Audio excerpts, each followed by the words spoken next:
Welcome back, defenders. Ukraine has done it again. Fire erupts at major Russian oil refinery in Yaroslavl.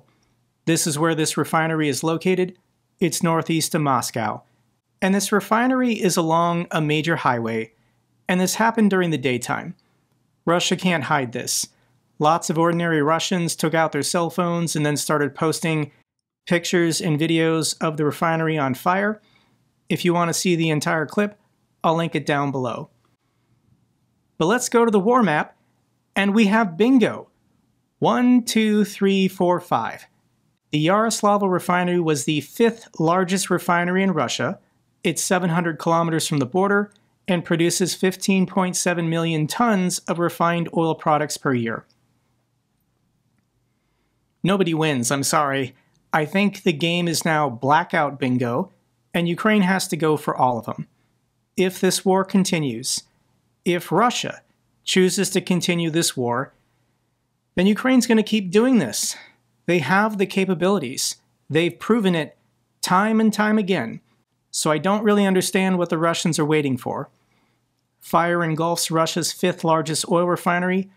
Authorities deny a drone attack. Now that is interesting, and it looks like the Russians are actually telling the truth.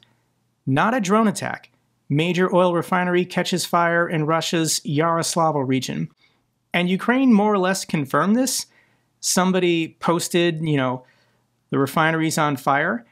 And on Twitter, the unmanned system forces of Ukraine responded, "They're already managing just fine without us. It's so boring without the hustle."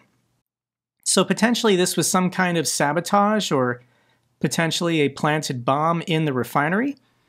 But there was no air raid sounds or drones being tracked in the area. We don't know how Ukraine struck this refinery. It's interesting.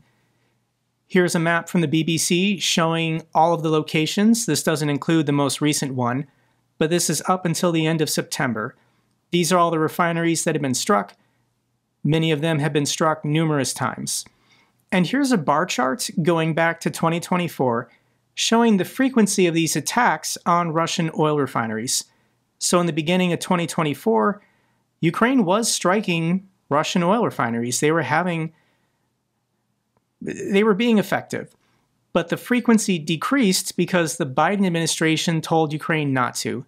They didn't want financial or economic disruptions or hardship prior to the November 2024 election. The election ended, Donald Trump won anyways, so the frequencies increased. But then Trump told Ukraine, "Stop attacking these oil refineries. I'm trying to negotiate a peace deal." So Ukraine did. For 5 or 6 months, they stopped striking Russian oil refineries. But thankfully, Trump has finally given up on the peace process. Putin doesn't want to stop the war. He doesn't want peace. So here we go. This is 17 in the month of August, and then 9 in the month of September. We're now in October. This strategy is continuing. This is a winning strategy. And here are the results. My last 2 videos, I showed clips from the governor of Crimea, and he was saying 4 or 5 days ago, everything would be resolved within 2 days for 95 gasoline, and everything in 2 weeks for 92 gasoline. He was lying, and he just announced that the rationing of how much can you get when you go to the pump has been reduced on the Crimean Peninsula from 30 liters to now 20 liters per person per visit to a gas station that still has gas. The situation in Crimea, or the, kind of like the peripheral of the Russian Empire, it's never going to get better. And I can watch these clips all day. Let me share a couple more of these videos of Russians shocked and surprised that they're out of gasoline, and if they want some, they've got to get in a kilometer-long line and wait potentially 30 minutes to an hour to fill up their tank with only 20 liters of gasoline. Представляешь, вот такая вот пробка впереди. Это все на Грифон. Это все, ё-моё, на Грифон. Вот это вот пробка, понимаешь? Жесть, да? Просто жесть. Охренеть, я такого еще не видела. У нас в Севастополе точно не видела. Вот-вот-вот. Yeah, can you believe it? Let's do another one. Очередь за бензином, Гурзуф. Твою дивизию. Охренеть. Да, вот это охренеть. Вот это класс, блин. Ё-моё. This is something else. So the geography of Russia is brutal, and it's just very spread apart. When I look at this map of the highway system of Russia, I get the slogan, all roads lead to Moscow, but these are very long roads. If you want to travel between St. Petersburg and Moscow, or Moscow and Kazan, or Moscow and Rostov-on-Don, this is a pretty long car trip and you need fuel to get from city to city. So the next clip I'm going to show you is along the highway between Moscow and Kazan. And the gas stations don't have gasoline. And people are incapable of making the trip between these two Russian cities now. Here is what a woman is showing you what the situation is like on one of these major Russian highways. Федеральная трасса М12, Москва-Казань. Платная трасса. Заправки, одна заправка на 150 километров. На каждой заправке 1,5-2 километра стоят очереди машин, чтобы заправиться. Вот сейчас покажу, что это такое, и когда это будет заправимся мы, это непонятно. Я насчитала перед нами 130 машин. В трассе туалетов нет, кафешек нет, ни попить, ни поесть, нигде ничего не купить. So she's going to show how long the car line is to fill up their tank, but there's only a gas station every 150 kilometers, and if a single gas station is out of gas, you can see what the problem is. And she's saying that there's no bathrooms, there's no cafes, there's no restaurants, there's nowhere to stop or stay. It's bleak in this part of Russia, and now ordinary citizens can't even drive city to city without running out of gasoline. Here we go, guys.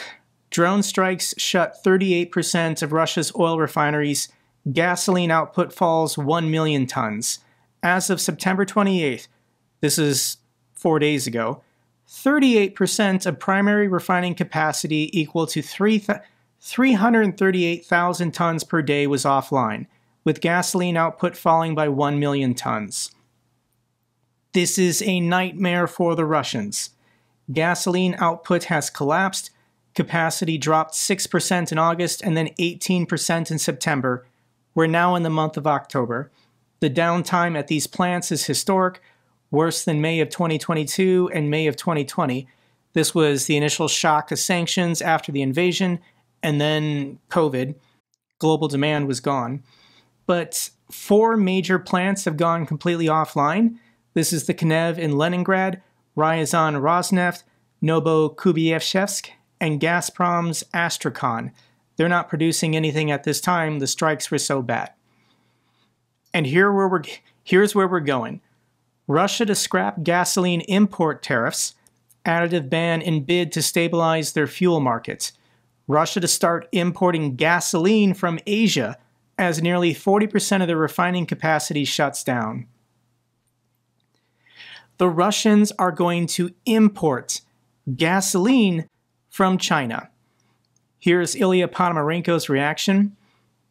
I thought I would die of old age, but when I read in the news that, as a result of Ukrainian strikes, Russia has, for the first time since the 1990s, been forced to buy gasoline from China, I then realized I would probably die from choking on my tea instead.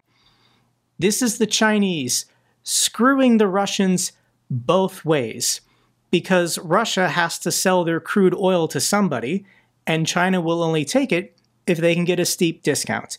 So yes, China is buying Russian oil, but they're buying it at the lowest price possible.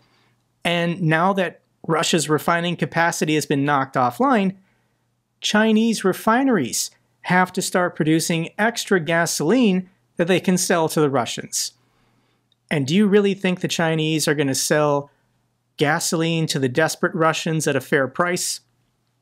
So this is Xi of China screwing Russia on the import of crude oil, and now China gets to screw Russia again on the export of gasoline, because Russia is out of gasoline. On top of that, the price of crude oil continues to plummet. Here's the chart showing ICE Brent crude. Russia's Urals trades at a discount, and it's basically at a 4-year low. Going back to the full-scale invasion, this was, February of 2022. Russia in 2022 was getting 120. Now they're getting less than half. It's below $60 a barrel for Urals oil. I can't get over this, guys. Russia has to import gasoline from China. They're already importing from Belarus and Kazakhstan, but Belarus and Kazakhstan just don't have extra capacity. So Russia is reaching out to the South Koreans, they're reaching out to Singapore, they're looking for buyers for just ordinary gasoline and diesel. This is a nightmare. Additionally, in the last 2 days, Ukraine also struck this pipeline again. This is the Sukhoto Linya oil pumping station. It's actually near the Ukrainian border. But Ukraine struck it with 10 separate drones to take it offline. They're trying to disable this pipeline. So, one, this pipeline I'm sure feeds to certain refineries in southern Russia, but it also goes to the export terminal on the Black Sea. If Russia can't export their crude oil, they can't sell it, and then they can't get their return of gasoline from other countries. This is delicious, guys. I'm sorry. So that's Ukraine's winning strategy, a complete financial collapse of all of Russia. What are the Russians doing? Russian strikes set Kharkiv's largest market ablaze, 31 injured in Dnipro. We lost everything. Russia hits the same Kharkiv civilian market for the 8th time, destroying businesses and leaving people in debt. This is the Barabashova Mall in Kharkiv, and Russia has bombed this 7 times before, but they finally finished it off. Ukrainians will no longer be able to buy cookware and children's clothes. It's just terrorism. This is the only thing Russia knows how to do. Russia deliberately hits facility powering Chernobyl's confinement, which hides 3,250 tons of nuclear waste. Yes, the Russians are messing with Chernobyl to scare you. Militarily, they do not know how to win on the battlefield, so they're just trying to frighten people.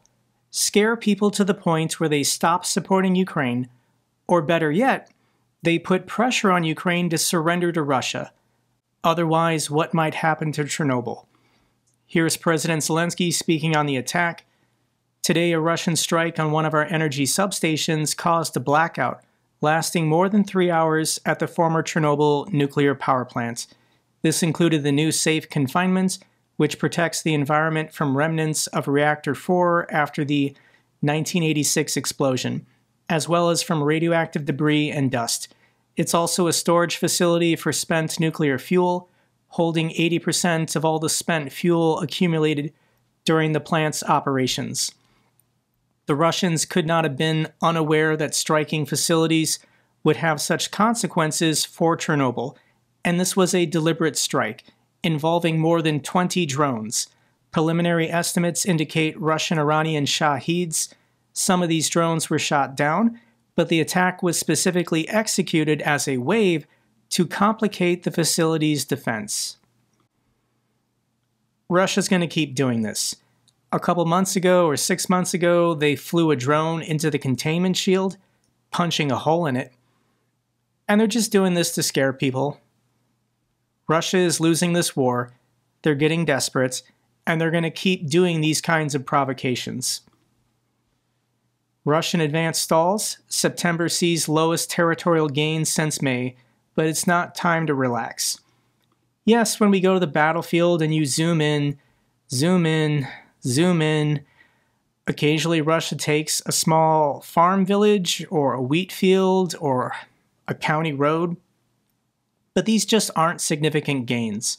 When we think about how far has the Russian military advanced in 3.5 years, there's nothing to brag about. Russia is taking horrendous losses, horrendous casualties, their economy is collapsing, and they still can't even take the entirety of one oblast, the Donetsk Oblast. This is embarrassing. And these are the results. Russia builds mega crematorium amid deadliest battle losses since World War II. Amid record war losses in Ukraine, St. Petersburg will expand its only crematorium to become Europe's largest, boosting capacity to 200 or so cremations a day. This is what this looks like. St. Petersburg crematorium is adding 6 more Czech-made Tabo furnaces to become the largest crematorium on the European continent. You're number 1, Russia. You're number 1 in dead soldiers for no reason. Ukraine drone strike kills Russian-appointed Novokakhovka chief Leontev. This is the former Russian-installed head of Novokakhovka. He's a collaborator. He was a Ukrainian citizen that favored the Russians. He was in charge of this region in Kherson. Under his supervision, Ukrainian civilians were murdered, disappeared, tortured. He's a collaborator, and Ukraine got him. They're saying it's a drone attack, but I don't really see a drone in the video. I don't know if maybe there was some kind of explosive planted somewhere, but there is a video of this guy getting whacked.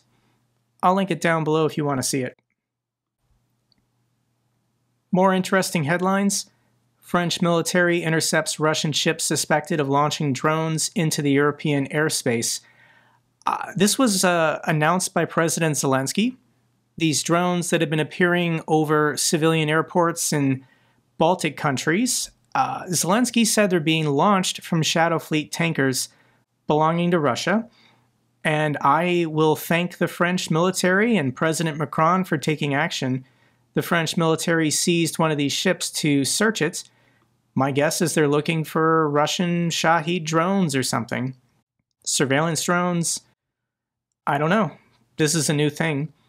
Russia now has more than 1,000 of these Shadow Fleet tankers sailing all over the world. And yes, these are mobile platforms to launch kamikaze drones should Russia declare war on another country, which they absolutely plan on doing. Let's get to the good news for Ukraine, and there's one piece of political good news. Trump greenlights U.S. intelligence sharing for Ukraine's long-range strikes on Russian energy infrastructure. The U.S. will provide Ukraine with intelligence for long-range missile strikes. This was confirmed by American officials. This is reported by the Wall Street Journal. As the Trump administration weighs sending Kyiv powerful weapons that could put in range more targets within Russia. I don't know why people are talking about Tomahawk cruise missiles, but this just isn't going to happen. There's no reason for the United States to give Ukraine Tomahawk cruise missiles when that is a seaborne launch platform. Like, land-based launchers would have to be built from scratch and given to Ukraine for Ukraine to use Tomahawk cruise missiles, when there's a different cruise missile the United States could give Ukraine today. This is the AGM-158 JASSM. The JASSM is the American equivalent of a Storm Shadow or French Scalp or the German Taurus. And this hasn't been provided to Ukraine yet. If Donald Trump wants to open up the cash register and start selling these to the Europeans to give to Ukraine, these can be launched from F-16s today. Whereas with Tomahawk cruise missiles, 6 months delivery time at best, maybe a year or longer. So I don't know why people are talking about Tomahawks. I think it's just to mess with the Russians. I think the Trump administration is trying to put psychological pressure on Putin to negotiate or take Trump's deals. But if the United States wants to give Ukraine more long-range capabilities to strike in Russia, they can sell JASSMs, which they're choosing not to do. so I don't believe any of the rumors about tomahawks coming. But let's continue with the good news.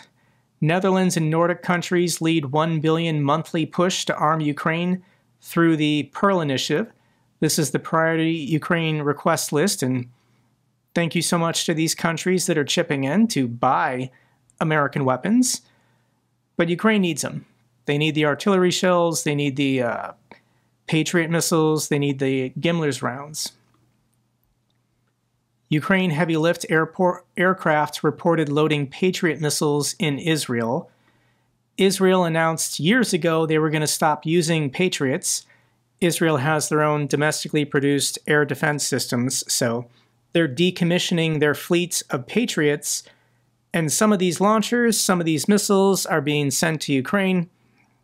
We don't know exactly the details, but this Ukrainian plane was spotted in Tel Aviv loading stuff up in the back. So thank you so much, Israel, if you did, in fact, donate these weapons. Ukraine receives 4 billion euros in an EU payment on Day of Defenders, funded by frozen Russian assets.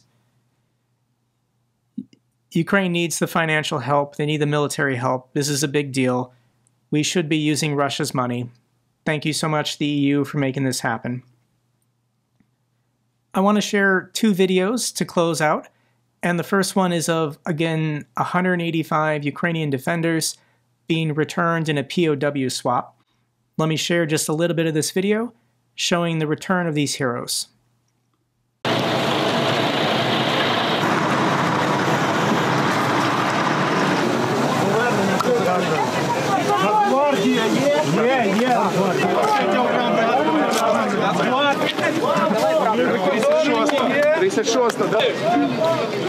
Дома.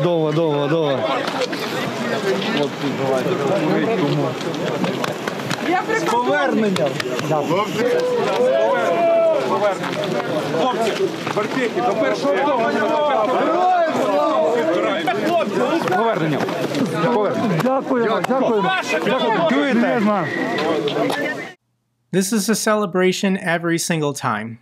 Ukraine values the lives of every single one of their soldiers. Yesterday was also Defender Day, a national holiday in Ukraine in which they appreciate and respect all those who serve in their military. And this is Zelensky on Defender Day giving a speech in which he held a moment of silence for the fallen heroes. Я дякую кожному і кожній, хто захищає Україну, і пам'ятаємо, якою ціною дається цей захист. Ми пам'ятаємо кожне життя, кожне ім'я. Я прошу зараз вшанувати хвилиною мовчання пам'ять усіх наших героїв різних часів, які билися заради України, зміцнювали нашу Україну, працювали заради неї і віддали своє життя, щоб Україна жила.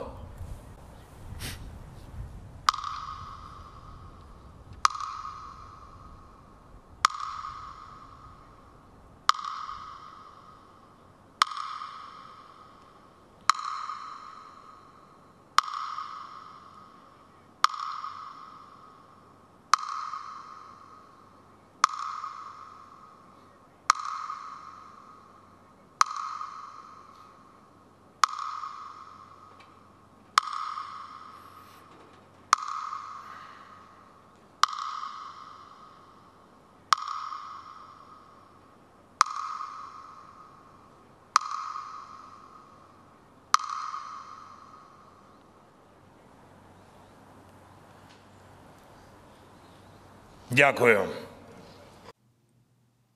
That's all for this update video. Glory to Ukraine, glory to the heroes. If you found this video informative, give me a thumbs up. Best way to support the channel. Comments and questions, let me know down below. I love hearing from you guys. Till the next video, keep defending the truth, keep defending democracy.